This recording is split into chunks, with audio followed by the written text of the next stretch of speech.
I saved my last $100 one delivery at a time. Tonight I was supposed to give Chloe a small gift. Instead, she walked into the cafe with a rich guy and a laugh meant for me. Chloe pointed at my envelope and said my $100 were trash. Her new boyfriend tapped his car key on the table and asked if I needed bus money to go cry somewhere cheaper. I left before my hands started shaking. Outside, rain hit the neon signs and my phone buzzed once. Unknown system notice, True Value Authority bound. User capital recognized, $100.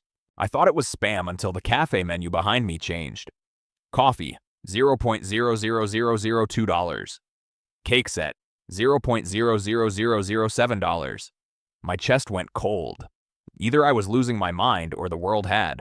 I tested it on the vending machine by the station. Water showed 0.00001. Sandwich showed 0.00003. I fed in one tiny coin and the machine dispensed enough food to jam its own tray. Nobody around me reacted. Commuters walked past like nothing was wrong. That was the first rule I learned. Only I could see the real prices. Only I could trigger the system's deals. My balance still showed $100. The screen added a second line. First shelter reward available after first humanitarian purchase. Time window, 3 hours. Failure will lock expansion functions. I should have gone straight to the luxury district and tested a car, a watch, anything. Instead, I heard a child coughing under the station stairs and saw a woman hiding him under her coat. They looked finished. The woman's shoes were split. Her hands blue from cold. The boy could not stop shaking. A security guard stood over them and told them to leave before he called police. He said paying customers did not need to see beggars near the station entrance. I looked at the sandwich bag in my hand, then at the system notice still floating over my phone screen. The selfish move was obvious. Buy something huge, confirm the cheat, change my life first. But the kid was maybe 6 and his cough sounded wet. If I walked away, I knew I would remember it. I stepped between them and asked the guard how much for one locker room pod upstairs and access to the paid shower corridor. He named a normal price. My screen translated it to almost nothing. I paid on my phone. The receipt came through instantly. The guard checked his terminal, went blank, and changed tone so fast it made me sick. Sir, if the guests are with you, no problem at all. That was the first face slap of the night. 5 minutes earlier, I was a joke with wet shoes. Now the same man who wanted them gone was bowing over a payment smaller than loose candy money. I bought hot soup, bread, a blanket set, fever medicine, and 2 days in the pod section. Total cost on my screen, $0.0047. My remaining balance was still basically a country's budget. The woman stared at the bags instead of taking them. She thought there had to be a catch. I told her there was one. She had to let the boy eat first, shower first, and sleep before asking why. She finally gave me her name. Eva. The boy was Leo. He held the soup with both hands like it might vanish. When he swallowed the first spoon, the system flashed gold across my cracked screen. First humanitarian purchase confirmed. Shelter seed system activated. Current node status, temporary. Protected residence, 2. Stability, 18. Food reserve, 2 days. Security level, 0. Great start. So that was the real game. Not just buying things, building protected nodes, feeding people. Growing a shelter network before someone stronger noticed I had resources worth killing for. The pod corridor was warmer than the street, but not safe. 3 drunk men were sleeping near the stairwell, and one kept watching Eva's bag like he was pricing it in his head. I saw the risk too. I checked the system menu while Leo ate. Temporary lock upgrade cost 0.002. Noise alarm cost 0.001. Corridor camera access cost 0.003. My first real resource line appeared in my head at once. I had 99.9953 left. For less than 1 cent, I could turn this hallway from borrowed warmth into a guarded point. Cheap did not mean free. Every upgrade meant admitting I was staying in this mess. I bought the lock and camera access first. I skipped the alarm. Bad choice maybe, but medicine and food mattered more tonight. That was my first compromise. Security up a little, reserves still thin. The system rerouted one dead camera feed to my phone. On the grainy screen, I watched the same drunk man get up and drift toward our pod door while Eva tried to calm Leo inside the tiny room. I was not strong enough to win a clean fight. So I let him reach for the handle, then hit the corridor lights off through the service panel I had just bought access to. He froze. I moved first. I slammed the cleaning cart into his knees, shoved him into the wall, and barked that corridor cameras were live and paid guests were under my protection. That word hit harder than fists. He cursed and swung wild, but the dark hallway worked for me. He could not see the mop bucket line I had dragged across the floor. His shoes skidded and he crashed hard on his own shoulder. The other two drunks stood at the noise. I pointed my phone at them and lied fast. Security is already coming. Touch that door and your faces go to police and transit control. They hesitated long enough for the guard downstairs to hear the shouting and come up angry. This time his anger was not aimed at Eva. He saw my receipt and dragged them off the floor. Eva opened the door a crack after the hall went quiet. She looked at me like I had done something impossible. I had not. I had spent money, bought access, and used the building better than they did. Leo was already asleep with soup on his sleeve. Eva asked me why I helped strangers when I looked one bad week away from sleeping under the same stairs. I told her the truth. Maybe I was. I sat outside their pod and checked the screen again. Balance 99.9893. Temporary shelter node stable until noon. Next goal, secure a permanent site before larger predators notice me. Morning hit harder than the fight. My neck hurt, my shoes were still wet, and the system timer now showed 5 hours until the pod booking expired. Eva and Leo had nowhere after noon but the street. Leo's fever had dropped, but not enough for me to feel safe. One warm shower and one hot soup did not equal stability. If I wanted the node to survive, I needed beds, water, doors, and control. The screen offered a blunt choice. Temporary shelter dies at noon. Establish one permanent site before then. Priorities. Lockable rooms. 2 exits, water access, low traffic, short supply route. I sat by the pod corridor wall and searched listings, maps, auction feeds, foreclosures, and utility records. Normal prices were absurd. My screen translated them into pocket lint. A shuttered capsule hostel 6 blocks away flashed first. Normal value, impossible. True value, $0.18. Basement storage, 14 rooms, shared kitchen, backup water tank. It looked too perfect, so I checked the catch. Utility debt, bent front shutter, mold complaint. 2 squatters reported last week. Not a dream property, a wounded asset. My kind of asset. I reserved it through the system before I could think myself out of momentum. Purchase, 0.18. Emergency title fee, 0.01. Remaining balance, 99.7993. I had just bought my first building. The confirmation felt unreal until a digital deed dropped into my phone wallet with my name on it. No fireworks, no choir, just a legal file and a countdown that kept moving toward noon anyway. Ava read my face before I said anything. She asked if we were being moved again. I told her yes, but this time not to another paid corner. This time to a place with doors that answer to me. She did not smile.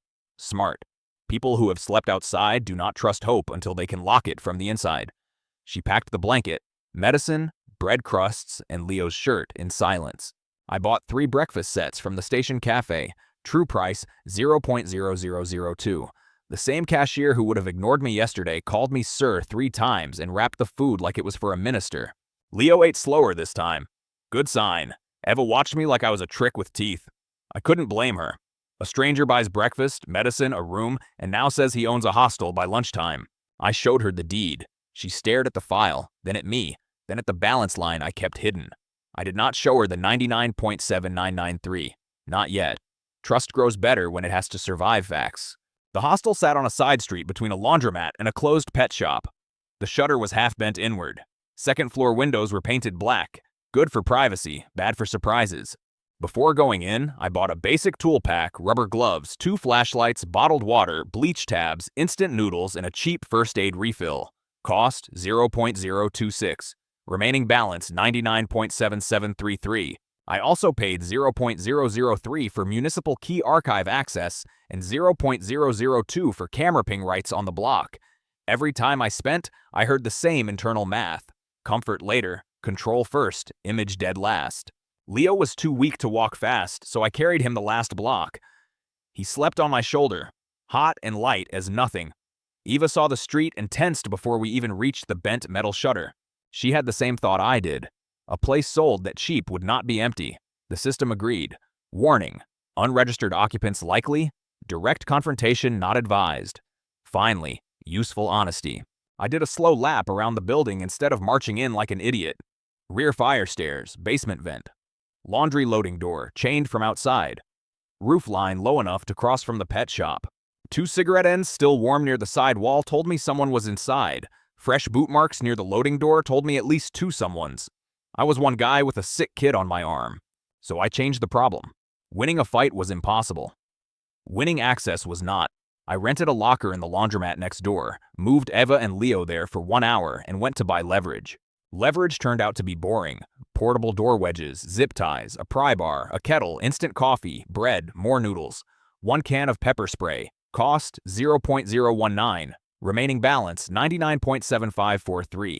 Then I spent $0.004 on the block's old power records and $0.006 on emergency utility override for registered owners. Suddenly my phone held the hostel's lights, water valve, and breaker map.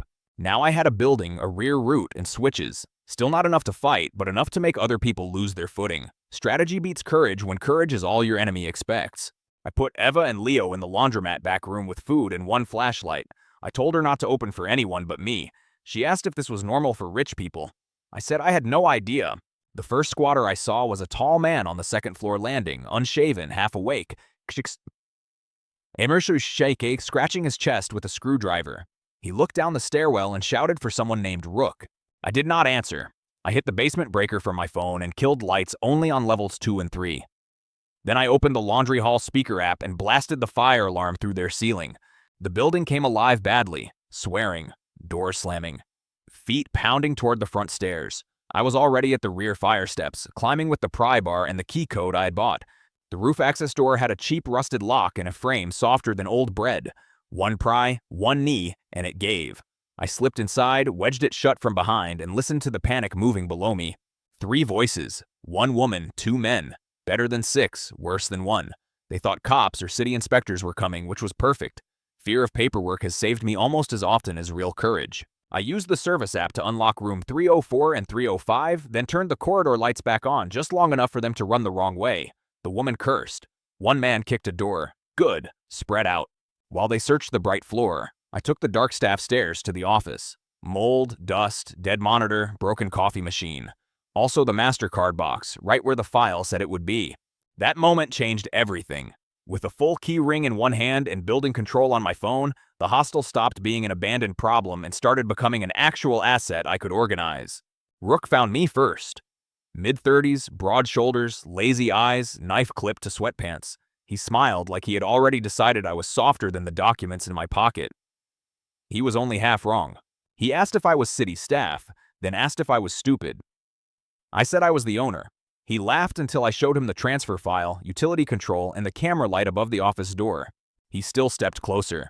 That was expected. Men like him understand fists better than paper. So I gave him neither.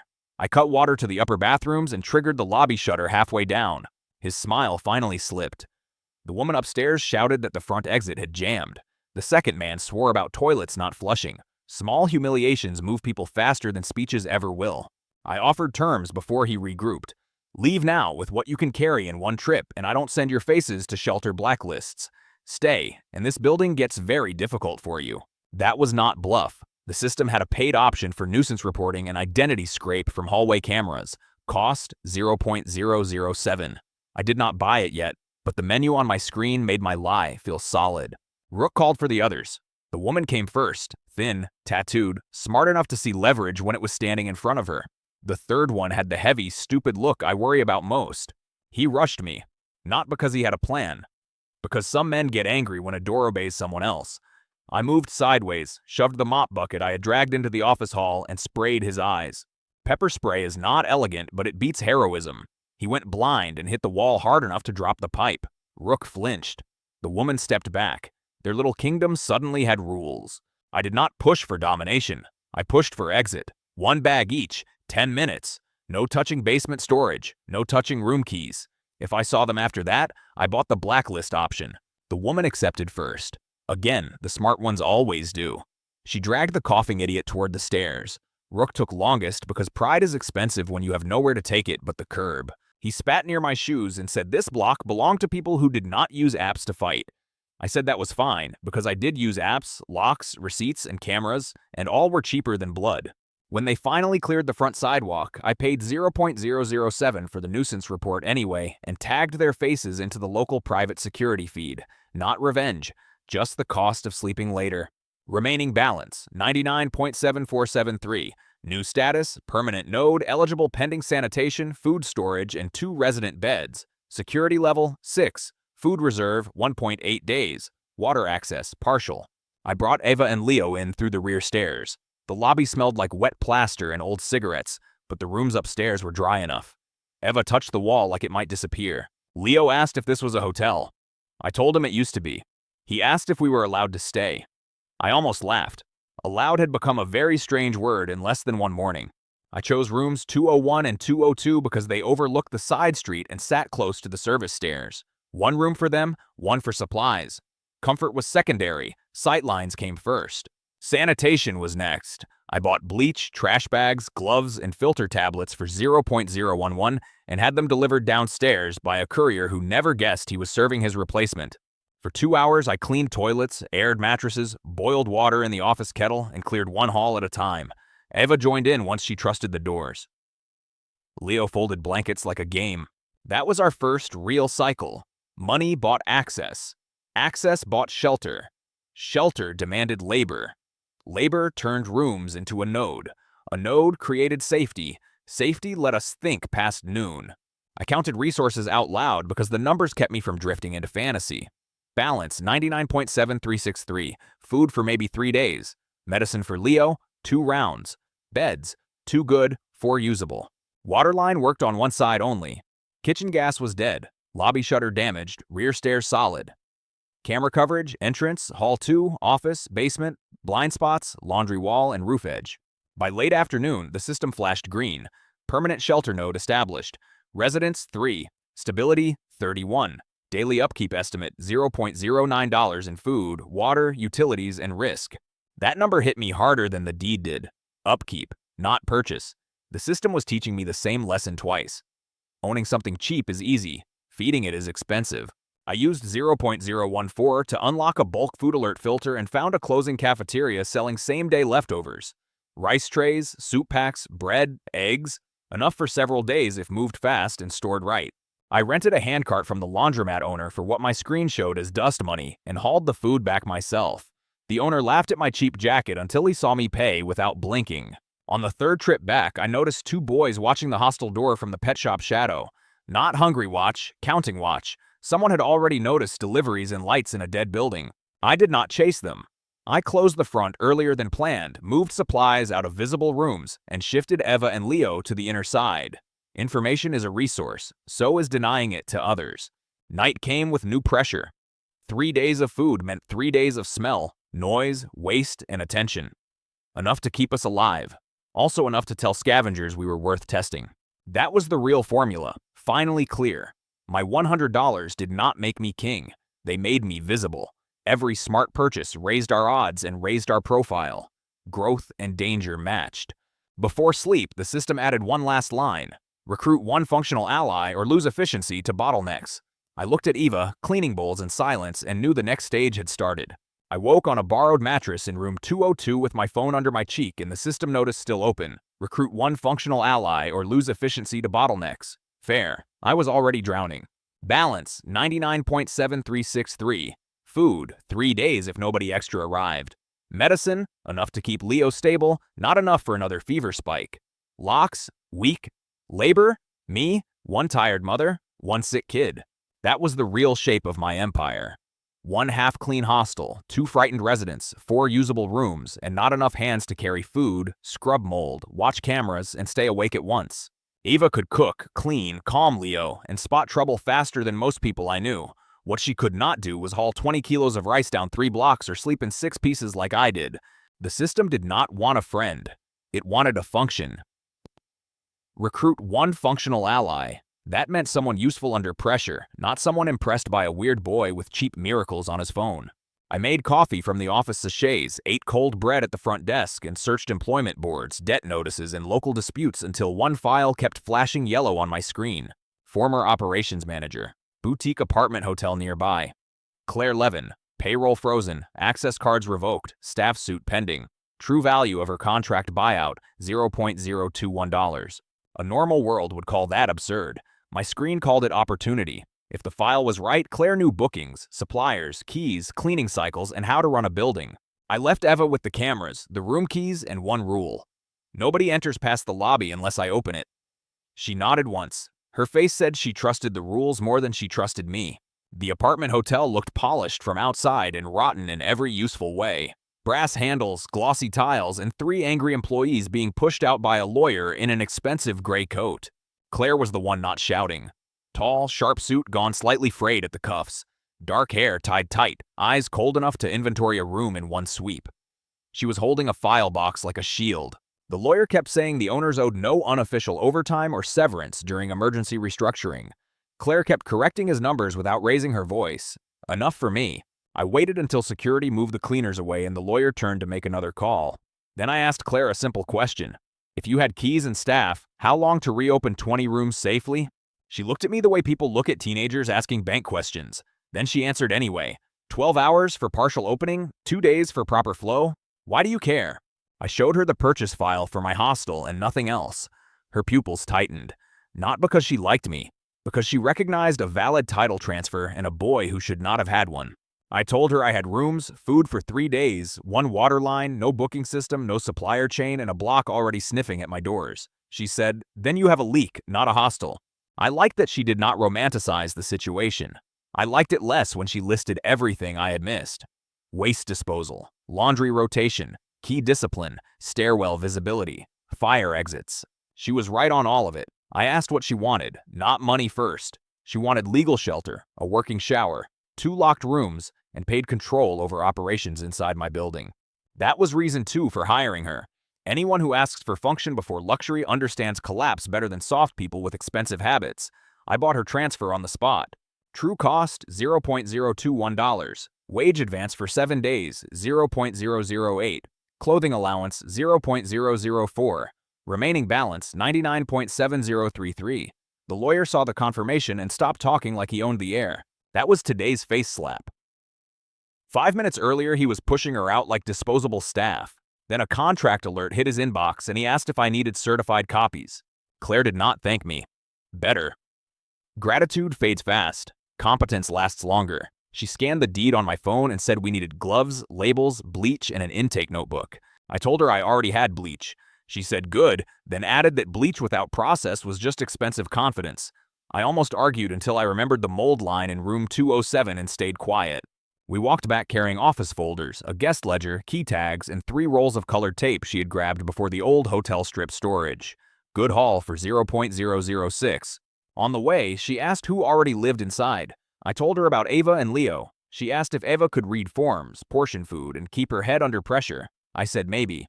Claire accepted that like she was assigning staff in a fire drill. Good. I needed people who saw humans as functions first and feelings second, at least during the dangerous hours. She inspected the building before setting down her bag.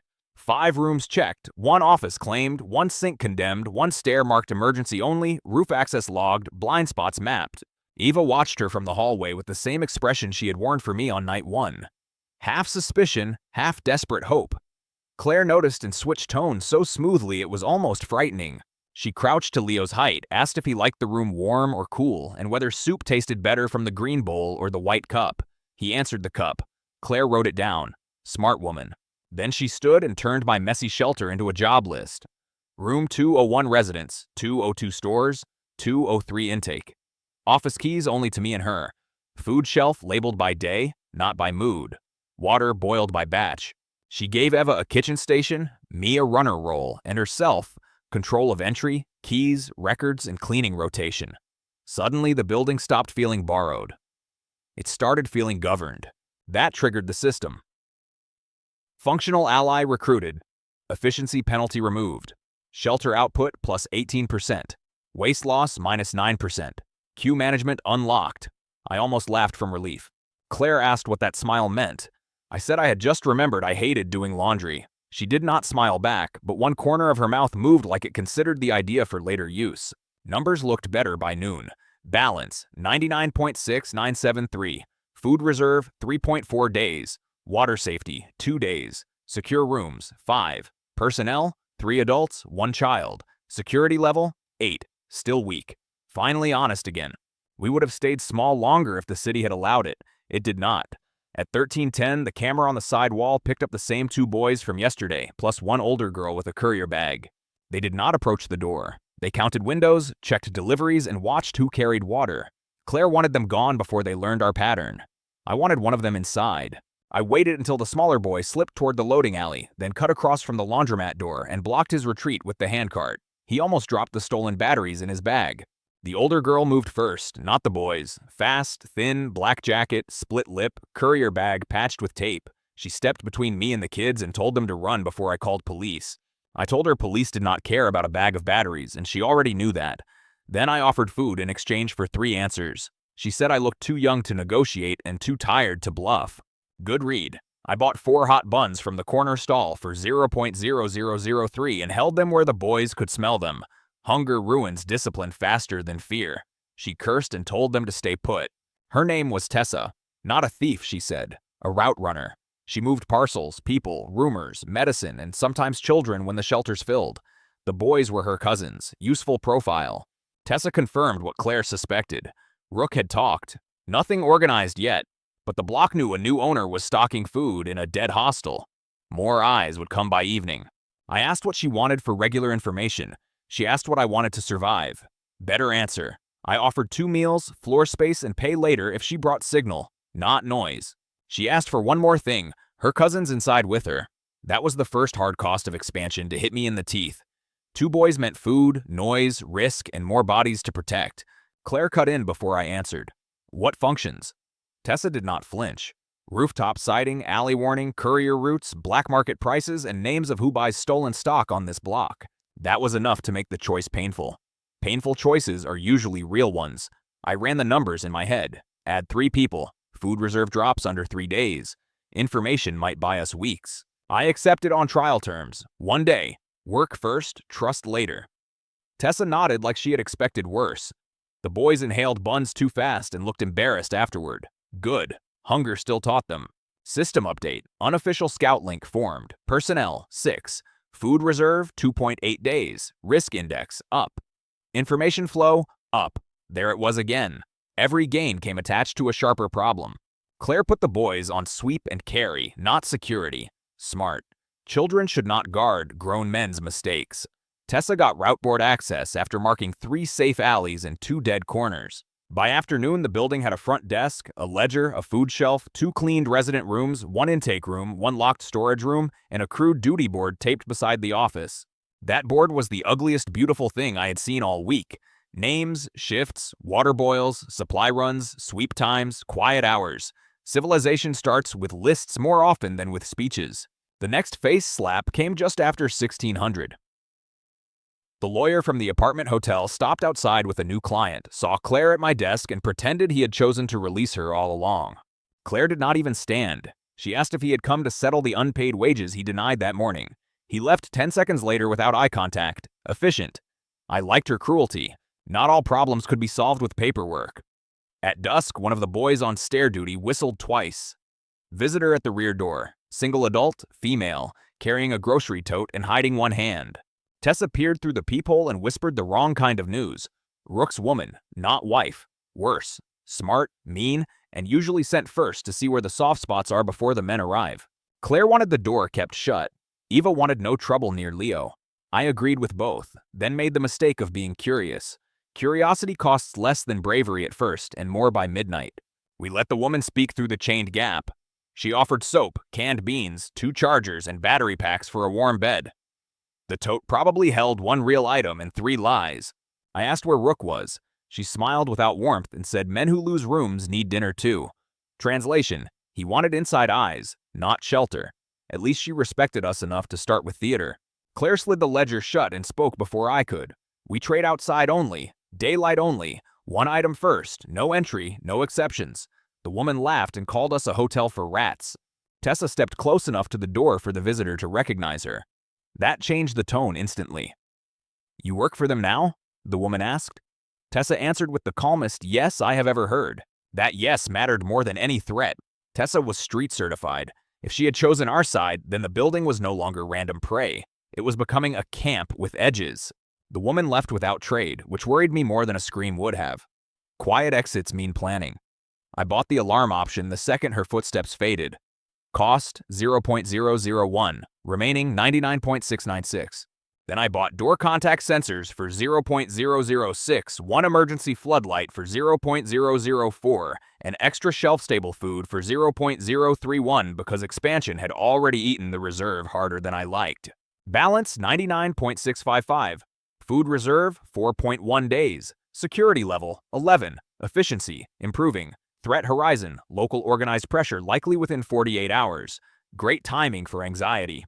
That night, Claire trained the boys to move water quietly and showed Eva how to portion rice by actual measure. Tessa slept in her jacket and woke at every hall sound. Useful people do that. I took first watch on the office monitor and discovered a new truth. A base is loud in tiny ways. Pipes tick, children cough. Someone always needs the toilet when you finally sit down. Around 1 in the morning, sensor 3 blinked red. Rear loading door pressure, then stop, then again. Someone was testing the chain without wanting noise. Exactly the sort of courtesy I hate. I did not wake everyone. Not yet. I cut the rear hall light, turned on the floodlight outside the loading door, and played the lobby camera feed on the old desk monitor at full brightness. I said the first true thing that helped. "Rook, your face is already on nuisance reports for this block. Touch my door and the feed goes wider." He froze long enough to prove it landed. Then I lied about the second thing. 2 more doors behind this one. 3 adults awake, 1 armed. That part was fiction. I had pepper spray, a pry bar, and Tessa pretending not to shake. Then I lied about the second thing. 2 more doors behind this one. 3 adults awake, 1 armed. That part was still fiction. I only had pepper spray, a pry bar, and Tessa pretending not to shake. Rook swore. The woman said something low I could not catch. Then the pressure on the door stopped. 30 seconds later, Tessa at the side camera spotted them leaving toward the pet shop. So I added 1 more line through the intercom. Even if you get in, supplies moved upstairs an hour ago. You burn effort for empty shelves. Come back louder if you like. Wake the whole block. Rook swore. The woman said something low I could not catch. Then the pressure on the door stopped. 30 seconds later, Tessa at the side camera spotted them leaving toward the pet shop wall. Before dawn, the system flashed the line I had wanted without admitting it. Basic node phase complete. Expansion path unlocked. Kitchen, clinic, intake, or perimeter. Choose carefully. Then it showed the numbers like a dare. Balance, 99.655. Residence, 6. Functional allies, 2. Child dependence, 3. Food reserve, 3.9 days. Building control, partial. Pressure, rising. That was the new lesson of part 3, if my life had chapters. Money bought the shell. People made the shell hold. And every new person meant 1 more strength, 1 more weakness, 1 more bill. Before dawn, the system flashed a line I had been waiting for without admitting it. Basic node phase complete. Expansion path unlocked. Kitchen, clinic, intake, or perimeter. Choose carefully.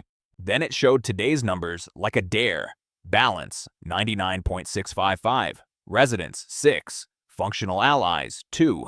Child dependence, 3. Food reserve, 3.9 days. Building control, partial. External pressure, rising. That was enough progress to feel good, and nowhere near enough to feel safe. Which probably meant, for the first time since Chloe laughed at me, I was finally building something real. I chose kitchen first. Hungry people panic faster than armed people. If food moved cleanly, intake, clinic, and perimeter would all get easier before the block learned how soft we still were. Balance 99.655. Kitchen shell costs 0.031. Burners, filters, bins, knives, and pans another 0.019. Cheap by system math. Expensive if I bought the wrong setup and starved 6 people anyway. Claire wanted perimeter first. Tessa wanted intake because eyes were counting our door. Eva stayed quiet until Leo asked whether soup would still happen tomorrow. Kitchen won that vote fast. System approved like a smug accountant. Kitchen path picked. Requirements: clean heat source, bulk staples, wash station, 1 food rotation. Reward: morale up, waist down, intake cap +4. That sounded elegant on a blue screen.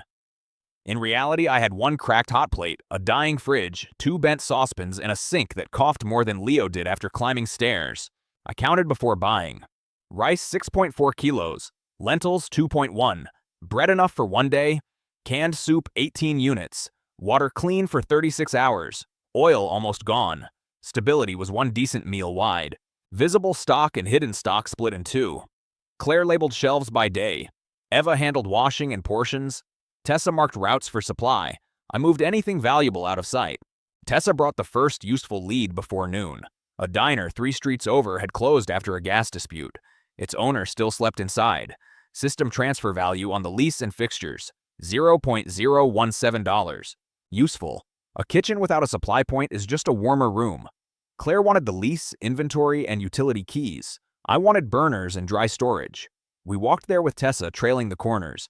The owner expected scavengers and opened with a bat. Claire answered with debt records. I answered with my screen. System had flagged his arrears, unpaid gas line, and a notice he had not yet read. He stared when I named the numbers before he checked his own mail.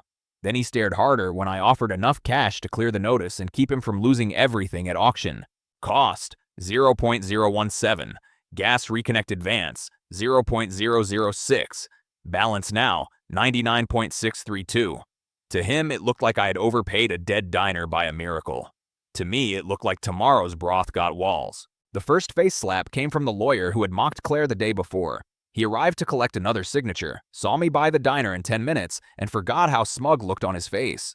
Claire made it worse by asking whether he wanted to dispute another valid title while standing in one else's kitchen.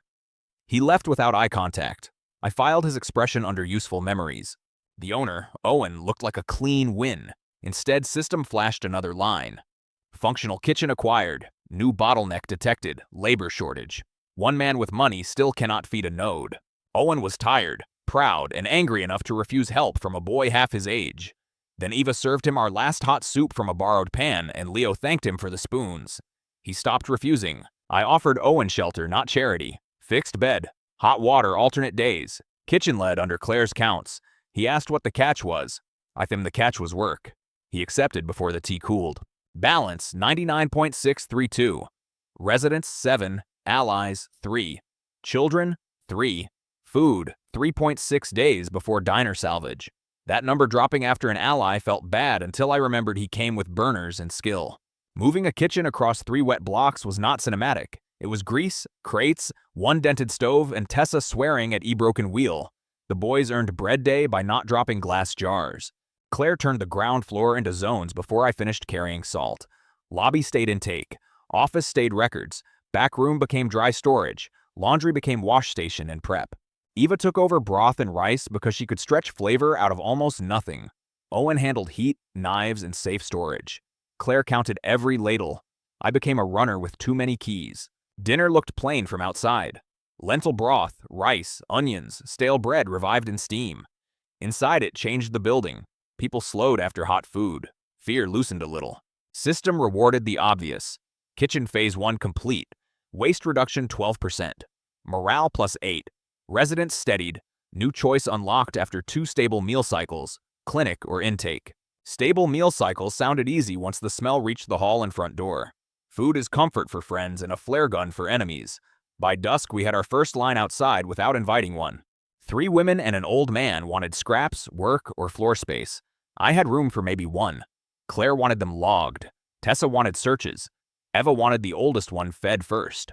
That was the first intake argument with a real kitchen running. Feed fast and attract more. Refuse hard and lose the point of the building. I split the problem the only way I could live with. We sold bowls outside at almost no profit, but only by token and only at fixed hours. Work for meal started immediately. No one crossed the inner hall. Hunger got food. My rooms kept their locks. The old man cleaned drains for 2 bowls and a bunk by the boiler. One woman had decent hands and mended sheets. The other 2 only wanted food and went back to the street after eating. Fair exchange. That looked small on paper, but system counted all of it. Paid bowls plus 2 labor trades gave me retention points, block trust +3, and a new metric I had not seen before, soft influence.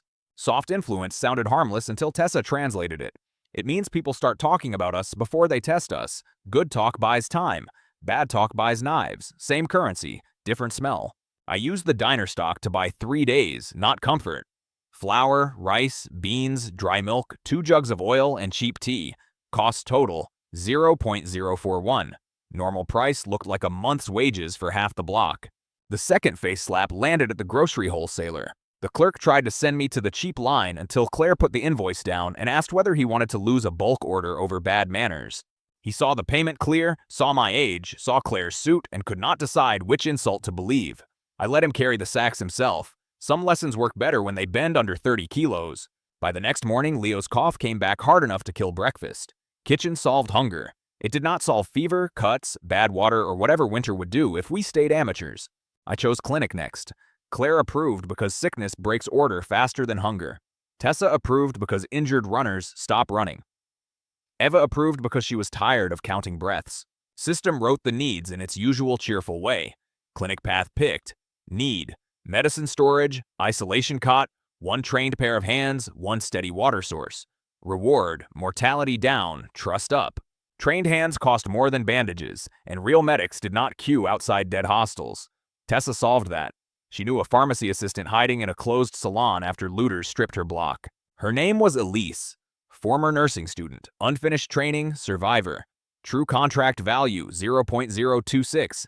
She refused the offer because she thought a boy paying cash probably wanted something ugly. Ava brought Leo to the salon entrance wrapped in a blanket, coughing like an engine. Elise checked him through the gate, saw the bronchial wheeze, and stopped looking at me like I was the disease. I bought antibiotics, inhalation solution, gauze, thermometer, gloves, and a lockbox before she finished the second chest listen. Cost total 0.014. Balance now 99.551, worth every ugly cent. Elise's first condition was simple. She would not run a miracle shop. No false promises, no random pills because one cried loudly. I said good. I needed competence, not a saint with a death wish. We built the clinic in room 104. It had one window, the least mold, and a bathroom wall close by. Owen hated losing storage. Claire ended it fast. Sick people mattered more than boxes. Clinic setup took one day and most of my clean sheets. Elise boiled tools. Eva stitched curtains from duvet covers. Tessa marked a side route for medicine pickup. I bought buckets and prayed. The first patient was not Leo. It was one of Tessa's runner boys with a split heel gone red around the edges. Elise cleaned it, cursed his shoes, and saved him from a very stupid infection. That small treatment changed everything. Runners talk, street women talk faster. By evening, people were whispering that we had hot food downstairs and real medicine upstairs. Useful reputation, dangerous reputation. Claire wanted clinic hours limited and records strict. Elise wanted fever kept out of the kitchen. Tessa wanted payment before pills. I agreed and slept badly. An urgent care clerk laughed when I asked to buy stock they planned to trash. Then my transfer cleared. The manager came down, and the clerk learned polite language very quickly. I left with discounted masks, cots, saline, and a portable nebulizer for less than most people spend on perfume. Elise looked at the boxes like I had robbed a hospital. Close enough, just with invoices. By then we had a kitchen worked. A clinic could stop stupid deaths, and a front hall pretending it could stay simple. It couldn't. Too many people knew the lights in our windows meant order. I chose intake third because random mercy scales badly. Claire nearly smiled when the system confirmed it. Proper intake meant records, triage, labor boards, and the art of saying no cleanly. Needs: screening desk, token rules, sleep map, labor board, and quarantine split. Reward: resident cap up, loyalty up, conflict risk down. I wished systems came with extra walls. They never do. We painted intake lines on the lobby floor with paint meant for parking lots. Green for work for meal. Yellow for room requests, red for medical risk. Tessa called it ugly. Perfect then. The first evening under new intake, 14 people came. Families, drifters, one drunk, one pregnant girl, 2 boys lying about their ages, and a woman who wanted shelter but kept measuring our locks. Claire ran questions. Tessa ran searches. Elise checked eyes, cough, skin, and temperature. Eva handed tea to keep panic from turning into noise. I made the final calls and hated every one of them. We accepted 5. A cleaner with 2 daughters, a driver with a broken wrist and a working van title, the pregnant girl, the boys under day labor only. Everyone else got a meal and a refusal. Refusal is harder than feeding when you know you could buy 10 more mattresses and still fail later, but the math was clear. Residents 11, food 4.7 days, medicine 5.2. Capacity is also kindness. One man spat at my shoes when I turned him away. Tessa stepped in before I did and asked whether he wanted to lose even the bowl we were still offering. He took the bowl. Hunger beats pride on schedule. The cleaner's daughters changed the mood more than any spreadsheet. Leo laughed without coughing through it. Eva cried in the kitchen where she thought steam would hide it. It did not. Intake created order and new trouble at once. More people meant more work, more noise, more smells, more laundry, more life, and a cleaner path for enemies to count exactly how valuable we had become.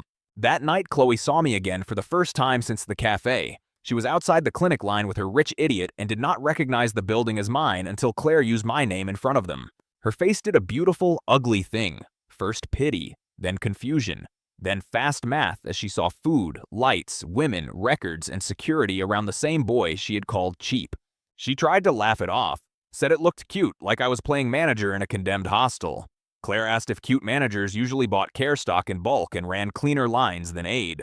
Chloe had no answer. Her boyfriend tried one and failed worse. He called my place a charity hole. Tessa told him to buy antibiotics downtown with cash first. He stopped performing after that. I did not push harder. The best face slap is often restraint. Let them leave seeing enough to doubt themselves and not enough to understand how far ahead the game has moved. Perimeter came next because doubt does not stop bricks. Rook had gone quiet. Quiet for men like him means measuring. The system offered cameras, bars, roof access, or watch labor. I needed all four. Requirements: observation post, controlled entrances, alarm points, and one repair-capable resident. Reward: break-in risk down, response time down, building control up. Finally, something honest. We had no repair-capable resident. Then the old drain cleaner solved it by proving he had once maintained commercial boilers before his spine and wages both gave out. Name: Grant. Function: unlocked. Grant looked offended when I asked if he still knew tools. Then he fixed the backstair light with wire from a dead fan and demanded stronger tea as payment. I made him perimeter tech on the spot. Balance: 99.551 before perimeter. Cameras and cheap monitors: 0.023. Door bars: 0.011. Rooftop ladder rights: 0.004. Tools for Grant: 0.007. Balance now: 99.506. Safer, richer, and somehow more tired. Owen and Grant argued within 6 minutes of meeting. Owen wanted fire lanes clear. Grant wanted tool access everywhere. Claire wrote both complaints into a board called Problems Worth Having. Good title. Tessa used the roof to chart sight lines and dead corners. She marked 2 useful walls. One blind alley, one sewer grate, and one snack kiosk could become a rifle nest if one smarter than Rook showed up. The boys loved perimeter because it let them feel useful without giving them weapons. One carried whistles, one carried chalk. Their whole job was seeing and reporting. That was enough risk. Perimeter changed how the building felt. Not safer exactly. More awake. Doors stopped being objects and became decisions. Lights stopped being comfort and became signals. Roof space became information. Rook tested us on the second night after the bars went up. Not a raid, a probe. 2 drunks on the front, 1 skinny climber at the side, 1 woman pretending to ask for medicine after curfew. We did not fight. Claire kept the front talking. Elise refused clinic access after hours. Tessa tracked the climber from camera 2 to 4. Grant killed the stair light as the man reached the ledge. The climber dropped to the balcony, found the door barred, and met me through the glass with pepper spray in my hand. He fled fast enough to leave blood on the rail and 1 shoe in our drain. That was all I needed. I hung the shoe in the lobby the next morning with a note. Curfew is not theater. Entry after dark costs more than dignity. The block understood the language immediately. Rook's woman laughed when she saw the shoe. Then she stopped after Tessa told her whose foot had worn it. Street news did the rest. Our building had stopped being easy work. Perimeter complete. Control, 71%. Pressure, moderate. Resident cap, 16. Allies, 5. That looked good until I remembered each ally needed food, sleep, and a reason to stay. The block had started naming us. Not the old hostel address anymore. Lantern House, because we always had 1 light burning in the lobby and 1 on the roof. Better name than the city ever gave me. I made everyone write their function beside their name. Cook, nurse, runner, cleaner, guard, repair. It looked childish on paper and powerful on a wall. Roles turned gratitude into structure. The board changed arguments fast. Instead of who deserved more, people asked what earned more. That is a dangerous question and a useful one. Systems survive when effort has shape. Once a place gets a name, people start planning around it. That is where base building begins. Not with walls, with expectation. We had to become more than a shelter before expectation crushed us.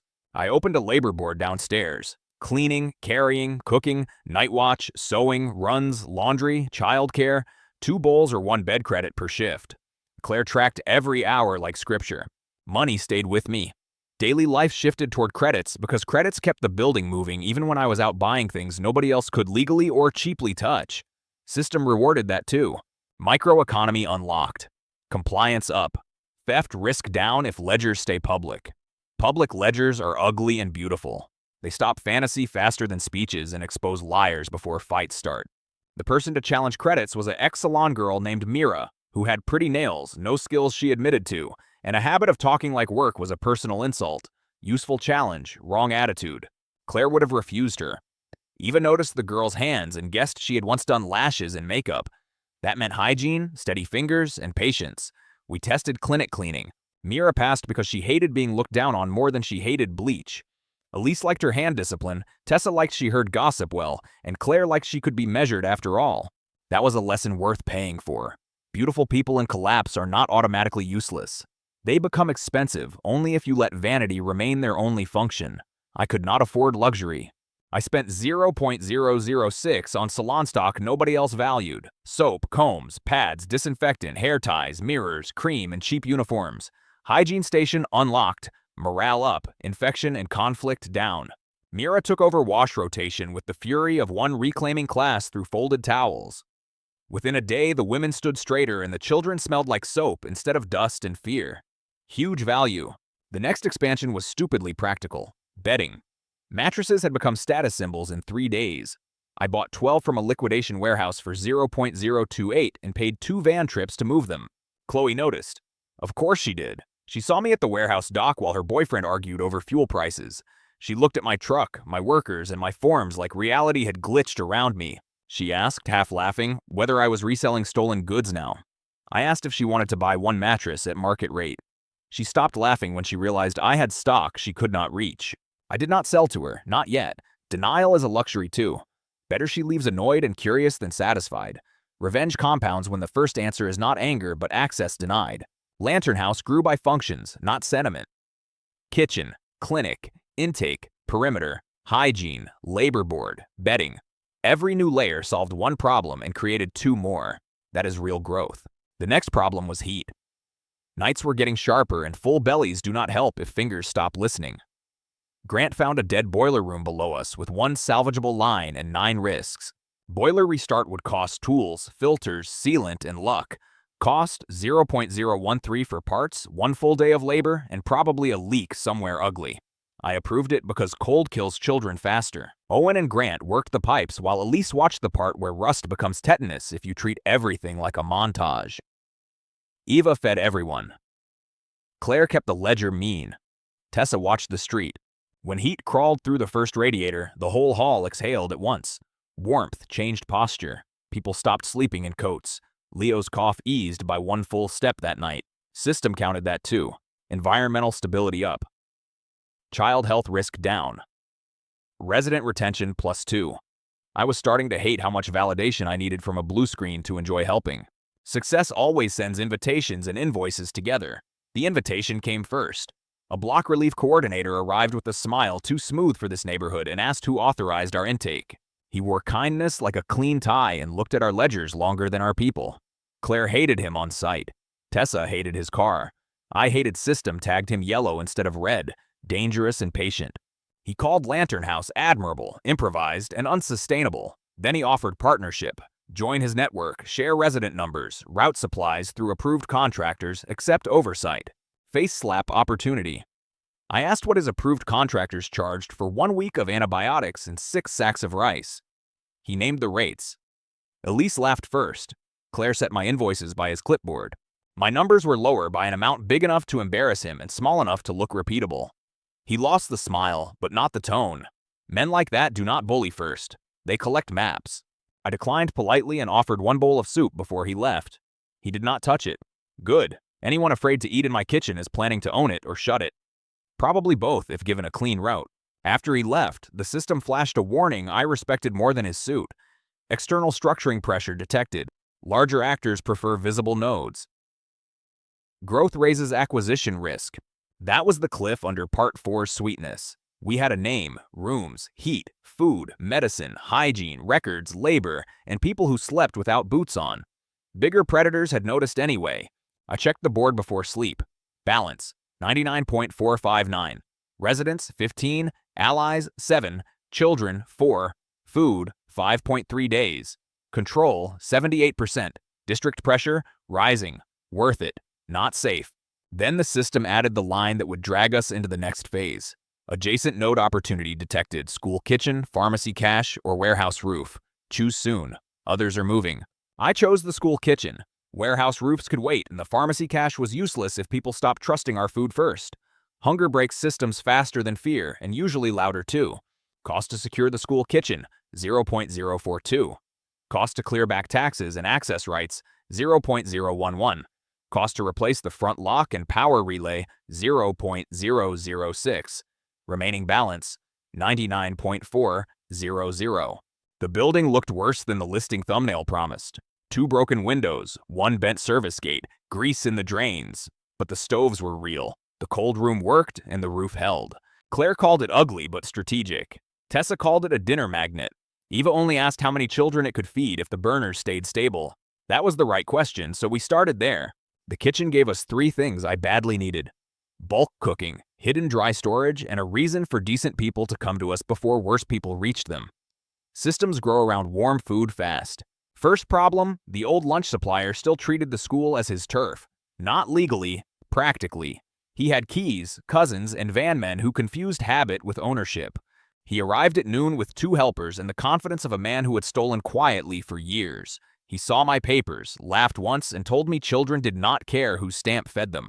I agreed with the sentence and used it against him. Children did not care whose stamp fed them. They cared whether there was soup today. I asked how much food he had brought. He had none.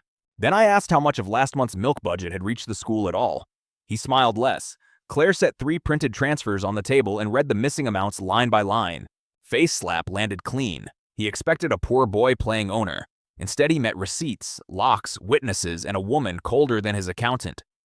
His helpers watched Claire, not me. He switched to threats. Said his people delivered to half the district and could starve us by Friday. I asked what his people delivered to this kitchen yesterday. He had nothing useful to answer with. I did not throw him out. Better to cut a man publicly than privately if he depends on reputation. I offered him a contract at a lower rate, strict weight checks, and no stolen margins. Tessa found our next problem before I tasted the kitchen water. 3 men from Rook's side were already asking the bakery lot if Lantern House would move people into the school. That rumor was dangerous. If parents thought we were turning a school into a squat camp, we would lose the one thing money could not buy back fast: neighborhood tolerance. So I spent 0.004 on wall signage, 0.003 on bright cleaning supplies, and 0.008 on bulk aprons. Ugly expenses, necessary ones. People trust clean counters before they trust speeches in a hard week. Eva and Elise scrubbed prep tables until the steel reflected ceiling lights. Owen fixed 1 stove. Leo and the other kids folded napkins badly and felt important. I let them. The system approved the node like I needed praise. Food production unlocked. Bulk prep active. Community visibility up. Threat index up too. Of course, growth came with louder danger. Our first run was simple on purpose. Soup, bread, cheap vegetables, rice stretched with beans and oil. Cost per 40 portions, 0.019. Trust return, higher than any hot meal deserved. People came slower than I expected and faster than I wanted. 2 mothers, a janitor, 1 bus driver, 4 old women, then 6 boys pretending they were only there because the air smelled better. I priced the first meals low enough to feel safe and high enough to matter. Nobody eats free unless we choose it. Charity without structure becomes panic. Panic burns stock, and stock is tomorrow. She asked if I was cosplaying manager now. I asked whether she wanted a bowl. She laughed until I named the price. 2 coins in public, 10 if delivered to waiting cars. She stopped then. She did not buy the soup. The driver did. He carried it back to the car while she stood there pretending heat and hunger were beneath her. Pride is the most expensive item in any collapse. That should have been enough satisfaction for one day. It was not. The smooth relief coordinator returned at dusk with a clipboard, 2 guards, and a new smile sharpened by our kitchen sign outside. He congratulated me on expanding too fast. Bad phrasing. Men only fear fast growth when they thought they owned the road first. Then he called the kitchen a critical asset needing review. Claire asked which law triggered the review. He offered policy language instead of law. Tessa later translated that for me into normal speech. He had no right, but hoped uniforms would do the lifting. I could not push him out physically. Too early, too public. So I made him inspect the place on our terms. Hair covers, hand wash, visitor badge, 1 guard at a time, no storage access. Face slap number 2 was almost funny. The man who came to dominate our kitchen stood in a paper cap while Elise checked his palms for grime and Eva corrected how he held the ladle wrong. He endured it because walking away would admit weakness in front of the queue. Then Claire handed him a sanitation log thicker than his own file and asked where his approved kitchens kept theirs. He had none to show. We did. The room shifted around him. Parents who had doubted us now saw a clean operation and a polished official with empty paperwork. That kind of reversal feeds rumors. He left promising a formal review. Promises from patient men are never harmless. The system tagged him orange, better. I prefer danger labeled honestly, even when honesty arrives late. I slept in the school office with a pry bar across my lap and woke to glass. Not a break-in, a message. One rear window cracked by a thrown bolt wrapped in butcher paper. The note was short. Close the kitchen, stay in your house, feed your own. Rook did not sign it. Men like him do not need signatures when everyone already recognizes the handwriting of violence. Claire wanted police. Tessa laughed so hard she scared the kids. Police arrive after outcomes, not before them. Owen wanted bars on windows. Elise wanted route changes and split medicine. I approved all three things except the police fantasy. Cost for bars and plywood, 0.023. Cost for duplicate medicine stashes, 0.007. Cost for changing food routes twice per day, labor and sleep. Tessa brought us the shape of the problem by noon. Rook was not acting alone now. The coordinator wanted the kitchen licensed under his network. The supplier wanted his monopoly back. So I stopped thinking like a buyer and started thinking like a manager under siege. What did each man need most? Rook needed fear. The supplier needed access. The coordinator needed legitimacy. If I could deny fear, muddy access, and poison legitimacy, then the alliance would still hit hard, but not clean. Clean attacks are deadly. Messy attacks can be redirected into each other. The next mini problem arrived with knives hidden under manners. Two women wanted kitchen shifts for meals. Tessa recognized one from Rook's card games before she reached the sink. I did not reject them immediately. Better to learn how spies look when they think they are unnoticed. We assigned them peeling work, watched what they counted, and changed every route they saw. They lasted 40 minutes before one drifted toward the storage room and the other tried to map our stair access with her eyes. Elise tripped the test by moving the marked flour sack on purpose. That public little purge mattered. We looked strict, not scared. A weak shelter says yes to every warm body. A real node chooses who gets near the hinges and who never sees the keys. Then came the first direct shove. Not at Lantern House, at the school kitchen queue. 4 men cut to the front, kicked a bench over, and demanded food for protection. Rook's style exactly. I had prepared for a smash and grab, not a performance. Good correction. This was about optics. If the line broke under bullying, we lost the kitchen socially before we lost it physically. So I changed the battlefield.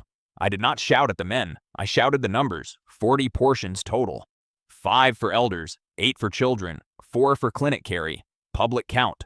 Public loss. The queue heard the subtraction before the thugs heard the warning.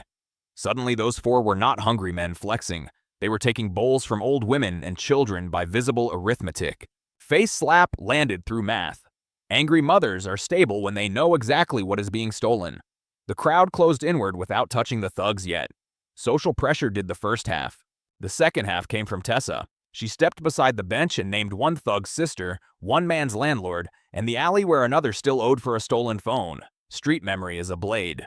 They backed off one sentence at a time, not because I looked dangerous. Their cheap theater had become public embarrassment. Rook's style works best in dark corners. We dragged it into line light.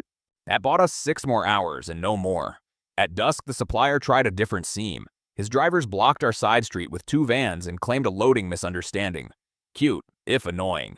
I could not move the vans by force, and waiting would kill dinner. So I opened our fallback route through Lantern House, shifted pots in smaller batches, and served half portions first. The coordinator escalated at the worst moment, which proved he had timing and eyes. He arrived during fallback service with a camera crew from some local charity page and began filming. He praised concern, questioned safety, and asked on camera whether an unlicensed youth should manage food for children at this scale.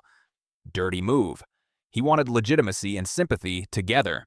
I could not outshout a camera, so I did something better. I invited him to hold the serving table for 5 minutes while Claire read our supply ledger and Elise listed clinic outcomes beside it. He tried to refuse. The crowd heard that too.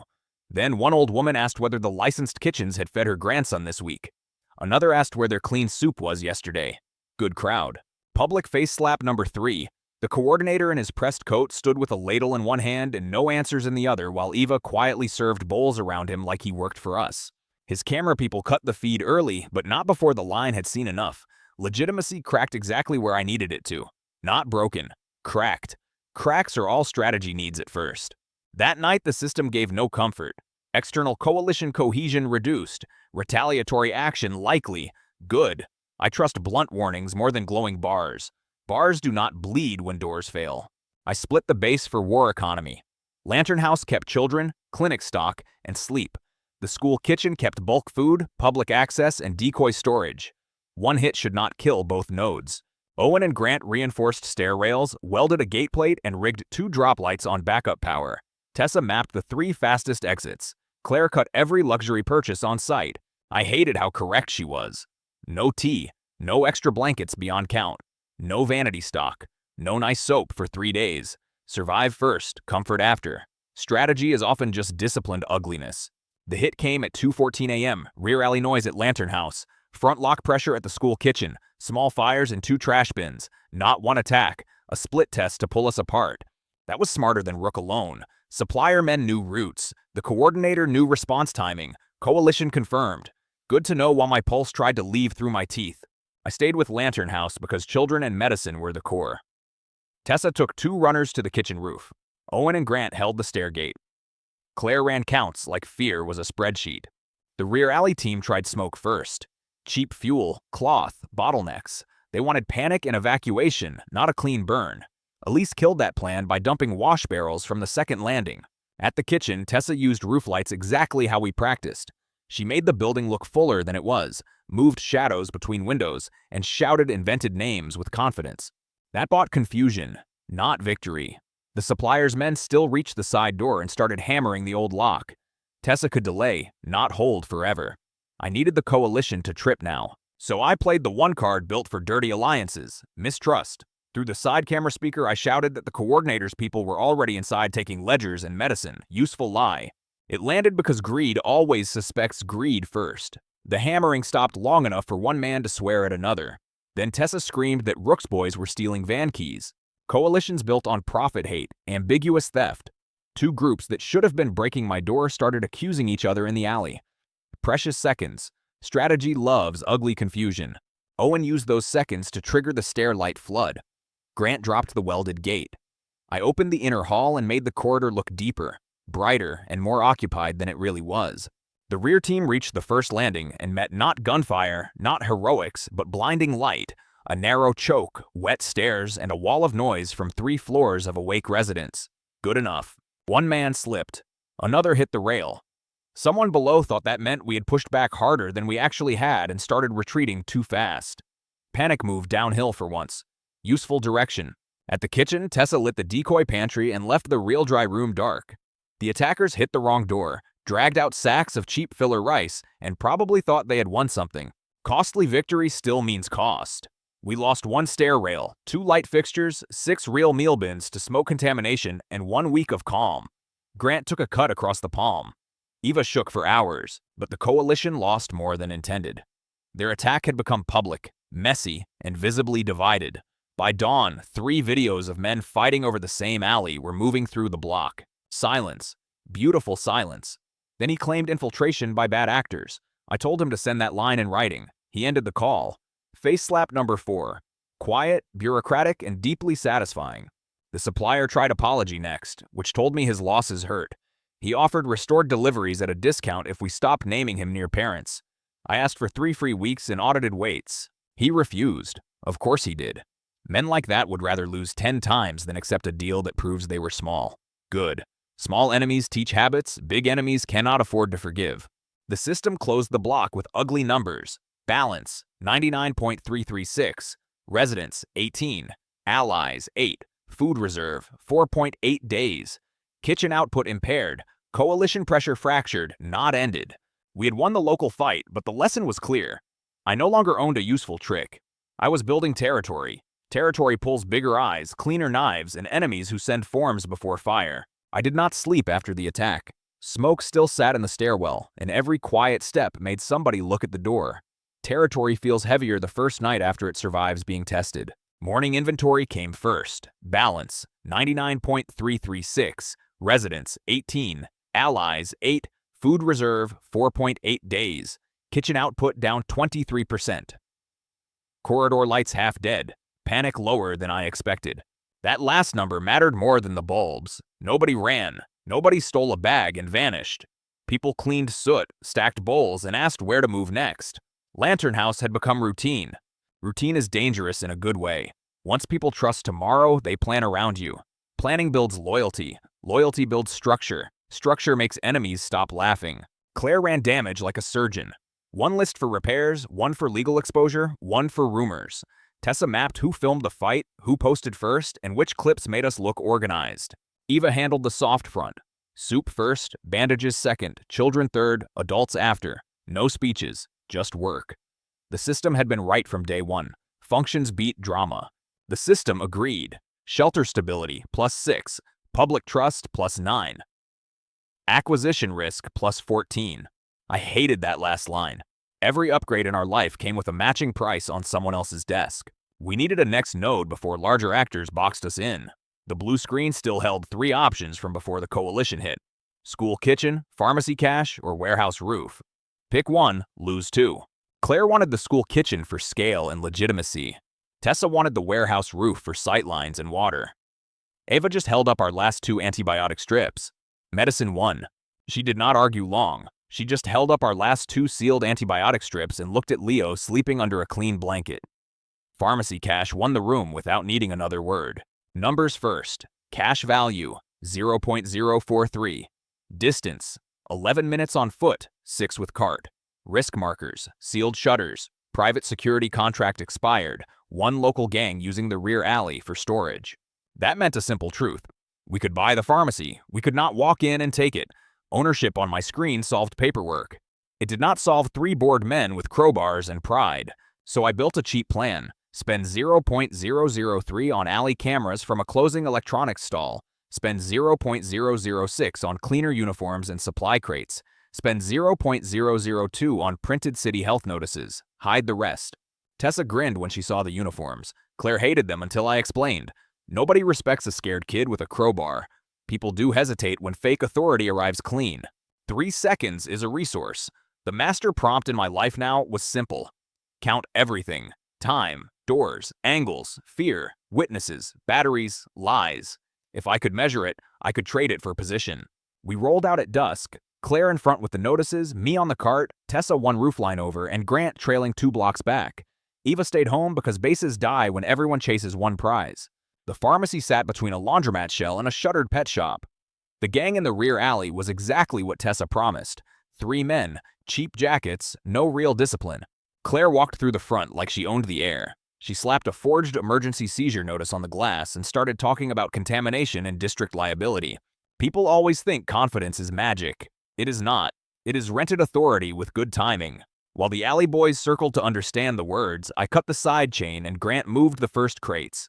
Tessa dropped a bottle from the roof onto the far dumpster at the exact second the loudest one looked away. He chased the sound. Another followed him because stupid men hate missing noise together. The third tried the side door and found me instead.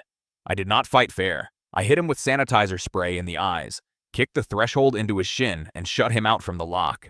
By the time the alley understood what was happening, half the useful stock was already on our cart. Painkillers, antibiotics, gauze, saline, gloves, infant fever syrup. Better than gold. We still paid for it. 1 crate split in the stairwell. Grant twisted his ankle on the back step. Tessa took a scrape under 1 eye from broken brick. Cost paid, reward real. Move on. The system logged the node at once. Medical wing unlocked. Mortality risk down. Intake confidence up. Child survival +18. Those numbers hit harder than any luxury title ever could have. We brought the haul home under wet tarps and dark routes. Eva cried for exactly 4 seconds when she saw the medicine, then stopped and started sorting by fever level, wound type, and shelf life. Well, nah, that was the moment Lantern House changed again. Not a shelter now. Not even just a base. We had food, heat, records, scouts, guards, and medicine.